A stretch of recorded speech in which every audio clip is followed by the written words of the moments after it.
Middle East AI News, February 3rd. Welcome to Middle East AI News. February 3rd, 2022. Here's a summary of some key Middle East technology stories from the week. As always, for more detail, more stories and lots of useful links, check out the full text version of Carrington Malin's LinkedIn newsletter. Saudi commits $6.4 billion to future technologies. LEAP, Saudi Arabia's megatech event, first announced in 2020, took place this week in Riyadh, starting on Tuesday morning with a keynote from Ericsson President and CEO, 𝗯𝗶𝗹𝗶𝗹𝗶𝗹𝗶. According to the organizers, more than 350 speakers from 80 countries were expected to take part, and the event drew in some of the biggest ICT brands in the business.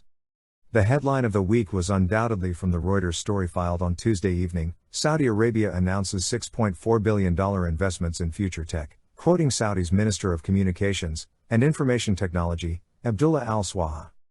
On closer inspection, the enormous sum adds together broad estimates for a variety of new and previously announced investments, and, it could be said, seems a little arbitrary as a statistic.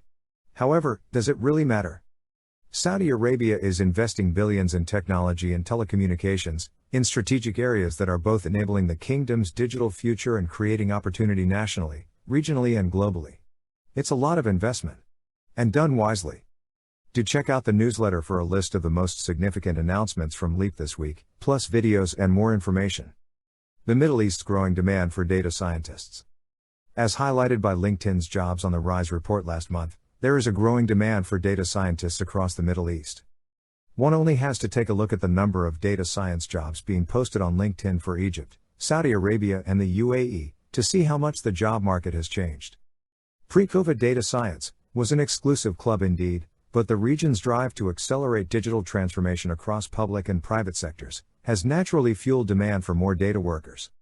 Employers typically look for data science, machine learning and data modeling skills. With advertising and marketing, e-commerce, financial services, ICT companies, management consultancy firms, and big industrial players being some of the key recruiters of data workers across the region. There also appears to be demand across the spectrum of data analysis, data engineering and data science jobs, at both junior and senior levels. Global recruitment firm Michael Page, this week, published its 2022 salary guide, showing just how competitive packages are for UAE-based data professionals. According to the report, top CDO jobs in the UAE seem to be able to command the equivalent of $395,000 to $460,000 per annum, with heads of analytics and data science typically landing packages of $180,000 to $200,000. And non-managerial data scientists earning between $82,000 and $148,000 per annum. However, despite the growth in data jobs and the demand for data professionals, the Middle East still has a long way to go in its data journey.